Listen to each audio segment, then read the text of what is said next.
Thank you, Yaron. Hello to everybody. I'm not sure I'll be able to answer all the questions that you asked, but I agree with most of the declarations that you made.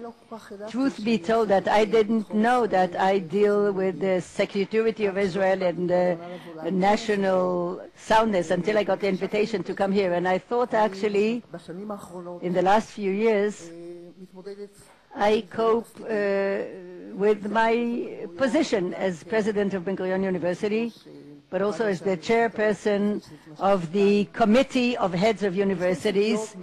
I cope with two very important issues that created quite media around them, and I'm sure today that they're connected directly to the security of Israel and our strength. I think there's no controversy regarding the contribution of higher education in Israel or research universities specifically to the security of the state, even in the very practical sense of the scientific and technological contribution to all those huge developments in the IDF and in security in general. Some of them, of course, we market to the world. I don't think anybody disputes this contribution. Same goes for the contribution of the universities to the social strength and our values. The leading research universities, the Hebrew University, Technion, the Research Institute Weizmann, is a reflection of the entire state. The idea that a state, especially Jewish state, and the ethos of studying, asking questions, and going backwards and forwards, all our culture goes back to this subject of studying, of research, asking questions. And so higher education in general, and especially research universities, are part and parcel of the Israeli existence, not only because of the fact that they are also the most important growth engine. Some people don't like this statement. They think that the academe should maintain its elite kind of mandate. I think that there is an element of growth engine which is quite important to the existence of the State of Israel. But there are two necessary conditions. They're not enough, but they're necessary. First of all, the academic discourse and science in general, definitely in the world, but especially here. The academic freedom is one thing, and the other is the openness and international integration. If you don't have these two things, you cannot have a proper, strong academic world that doesn't create only Nobel Prizes, but it has a role in security and in the freedom as well. Academic freedom is the freedom to teach, to research, and without any fear, without any limitation, no dictation of sorts. Neither political dictation or social or economic. And in fact, the Knesset in Israel recognized this fact. First of all, that higher education, if it's strong, if the academe is strong, it's very important for a developed country. It recognized it right from the beginning of the state.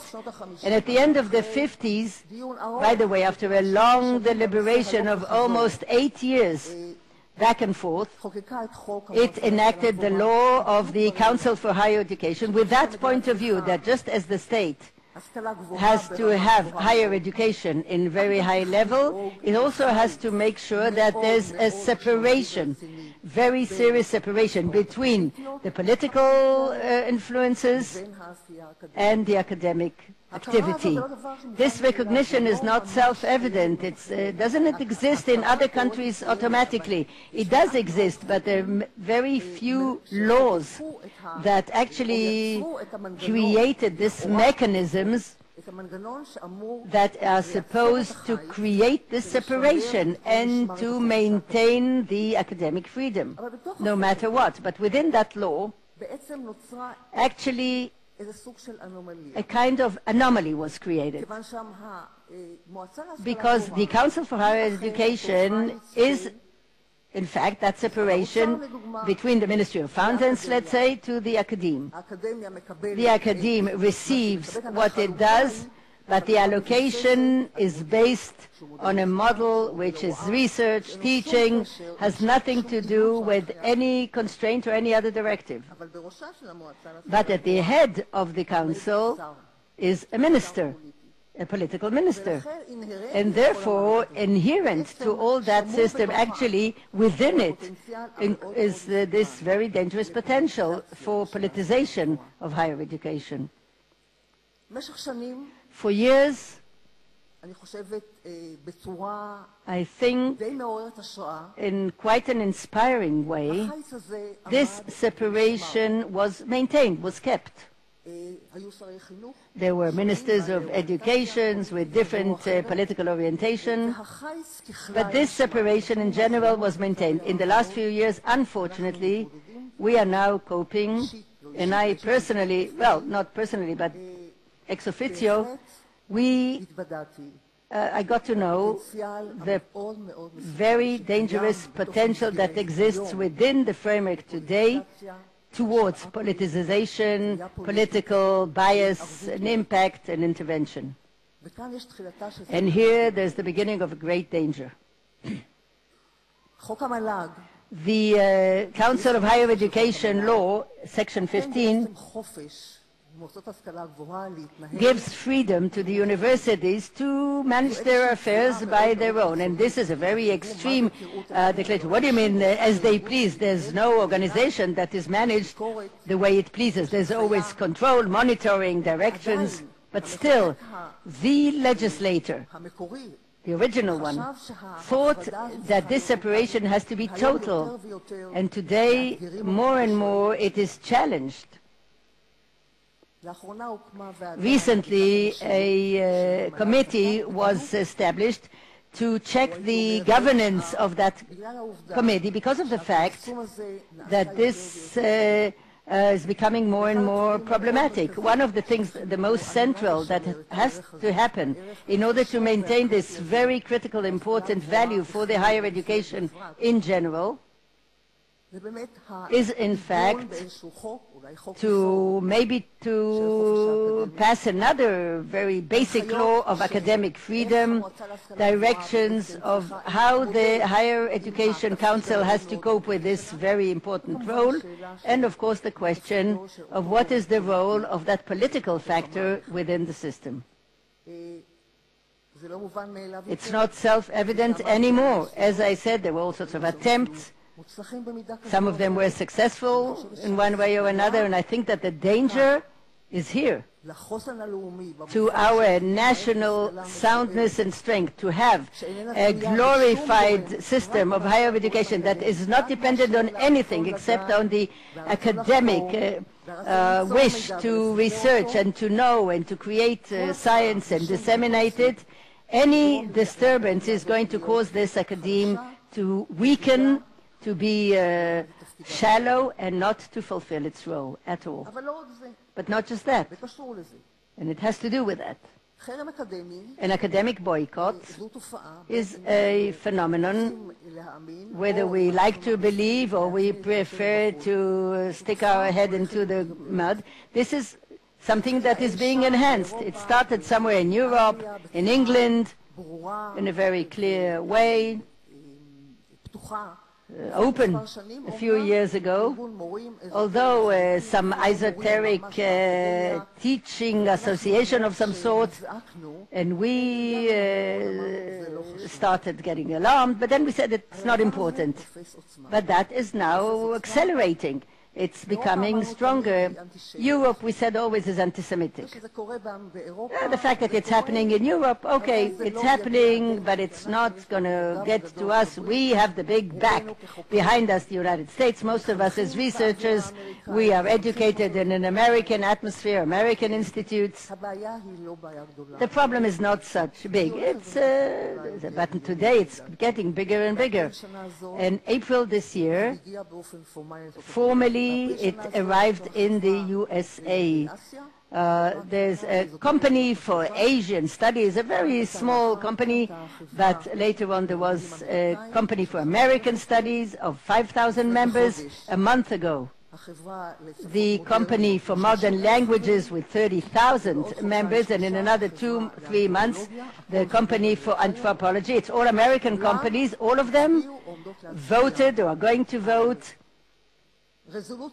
for a resolution or another that talks about academic boycott against Israel. I'm not even talking about the very problematic issue that fortunately was solved, and that is a raise in 2020 of the European Union. And there, had we not finalized it, we would miss out big time. And not just that, faculty members talked about a kind of a crawling, quiet boycott. It's a sense, it's not something you can prove. One anecdote here and there, but they accumulate to an entire narrative. All sorts of faculty members who can't send their doctorate students to university. They don't get to give keynote speeches, that publications perhaps are not received as easily as they did in the past, although their quality is definitely high. Some sort of a sense that is still not based on facts, but it just does exist in the field. An academic boycott is contradictory altogether to academic freedom, because it jeopardizes the academic freedom of the one boycotted, but also of the one who boycotts, because it disqualifies from his own academy the possibility to cooperate. But an academic boycott really jeopardizes the second condition, which is necessary for academia, and that is openness, accessibility to the big world. An academe that cannot collaborate, cannot share knowledge, or to acquire or to export knowledge. If you don't have accessibility to economic resources all over the world, they are very impacted, much more than we do in Israel. We are dependent, for instance, on Europe. An academia that cannot be mobilized virtually, but also physically, to move from one place to the other. Collaborations, conferences, workshops, mutual events. That's the core of the academic activity. Academic boycott is going to jeopardize all these things. The universities cannot deal effectively with this phenomenon. Dealing with this phenomenon has to do with the cause, and the cause is not what we can fight, but the universities have to mobilize. Higher education has to mobilize and to warn and to explain and to talk about the great damage in such an academic boycott. The damage to the academic freedom, the bilateral one, which is very important, but also the damage at the end of the day that will be caused to those collaborations between us and the PA, the Palestinian Authority, that are there for many years, and they lived to the test of life. They were very developed before the second Intifada, but even after that, still until this very day, if there are Palestinian students who study outside of Palestine, but also in the state of Israel, there's research collaborations. I know what there is in my university, and today I know what is in other places. Really, there's an activity that most of which is behind the scenes, because we cannot publicize it, because if we do, then of course the other party will not collaborate. We collaborate with this secrecy, I would say, in a very tight manner. There are many collaborations. The academic boycott, no question, is going to do away with all these things. Academic boycott, academic freedom are intertwined, and both of them are critical, in my mind, I think, absolutely, to the security and our national strength. And that's why both of them have to get a solution in different ways, different manner, but we have to do them for the sake of academia and society at large.